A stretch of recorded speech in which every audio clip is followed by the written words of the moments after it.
Bismillah ar-Rahman ar-Rahim. It's that time of the year. Having mourned for the ultimate tragedy throughout Muharram, many now wish to put that love and devotion into action by participating in the world's biggest, most generous, and most spiritual pilgrimage, the Arba'een. So it's particularly painful to think that we cannot go this year. Is there a solution? Many people have reached out and asked me, what can we do? Is there a way still we can make it to the ethereal destination of angels? To answer those questions, allow me to share a few thoughts. Number one, you should definitely try to go. Sounds strange, I know. Why would anyone try to do something when they think it wouldn't materialize? Isn't it an exercise in futility and a waste of time and money? Well, not quite. Just bear with me and you'll see why this matters. Sometimes the effort is just as valuable as the intended result. Then there are times when the end result doesn't matter as much as trying to reach it. The journey thus becomes more important than the destination. You see, all of those who stayed with Imam Hussein knew that despite their best efforts and valiant sacrifice, they wouldn't be able to prevent the unspeakable, the killing of Hussein. Yet they did everything in their power nevertheless. Why would Hur throw away his life and join the Imam, knowing that his death would make no difference to the tragic eventuality? Why would Habib journey at the dead of night from Kufa to Karbala, knowing that he'll die regardless?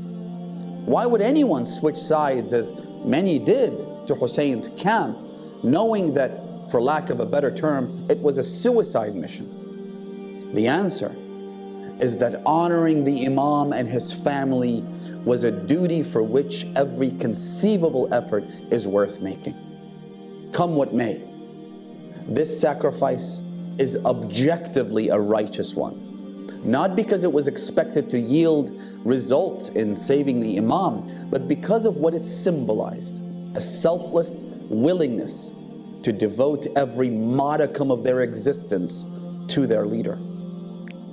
This is why people like Dhahak al-Mashriqi were so deeply misguided. He connected his obligation to fight to the survival of the Imam. So when he realized there was no chance of the Imam making it alive against the onslaught of 30,000 swords and spears, his flawed logic and perhaps his cowardice told him to flee. And flee he did, from the promise of eternal bliss back to a mundane and miserable life of irredeemable shame and remorse. So why should we try to make the Arba'een pilgrimage despite there being little chance of actually going? Because intention matters, that's why. It's one thing to say I tried but couldn't go, and it's another to say I didn't even attempt because I didn't see a point in trying. It's one thing to know you put your best effort but failed, and a completely different thing to simply default to failure. Imagine if well-intentioned people who may have had allegiance to Imam Hussein simply stayed back in Kufa with the false pretense of, but I won't be able to help.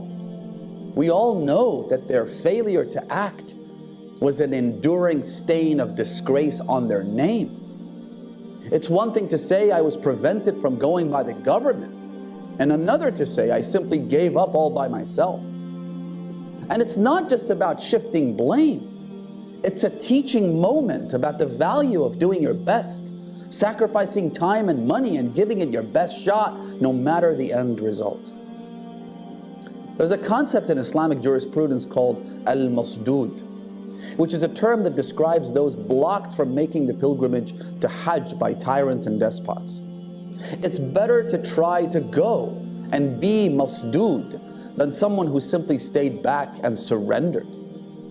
To attempt is to act in defiance.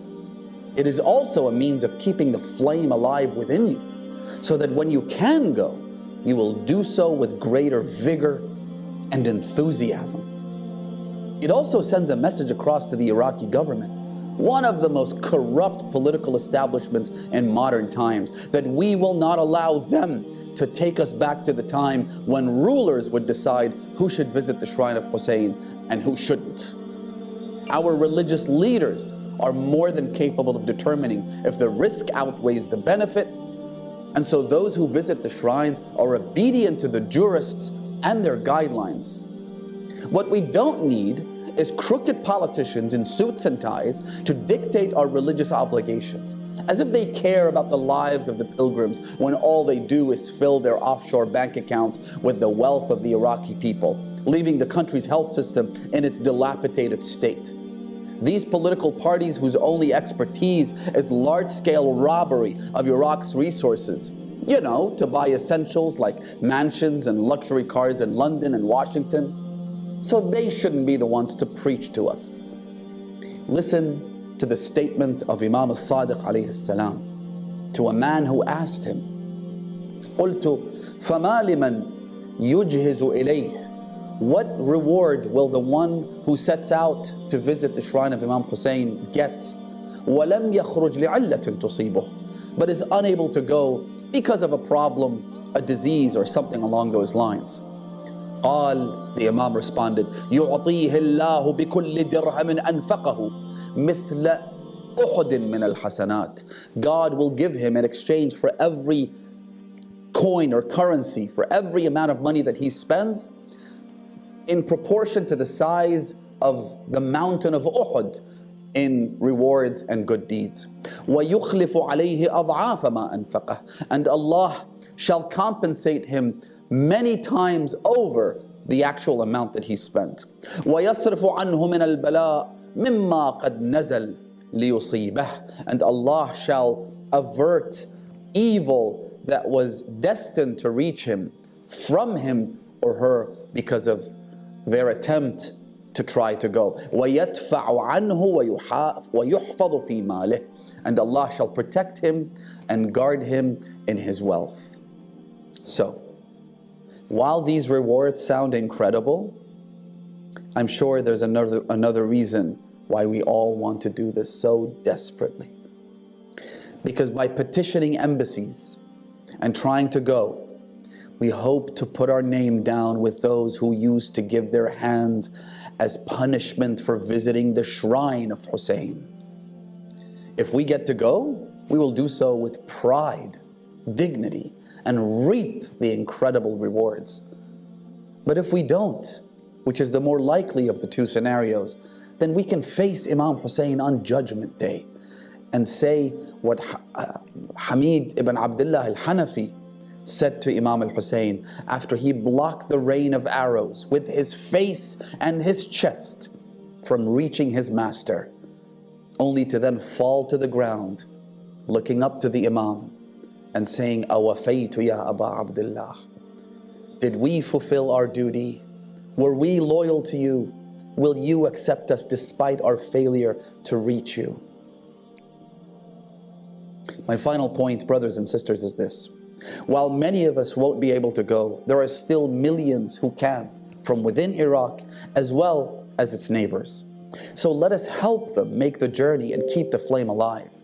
This is why the Ahlul Bayt Foundation has announced a campaign to support those who can go. And by paying for their transportation and the mandatory COVID test, which comes to about $200 each, they will perform ziyarah on your behalf and your loved ones. We have lots of narrations about those who cannot go themselves but participate by helping others go or by feeding those that do. So while many are deprived of physically being there, through these two suggestions that I made, we can ensure that we're not deprived of Arba'een's magnificent rewards. May Allah gather us all once again under the majestic dome of Aba Abdullah al-Hussein sooner rather than later. Wassalamu alaikum wa rahmatullahi wa barakatuh.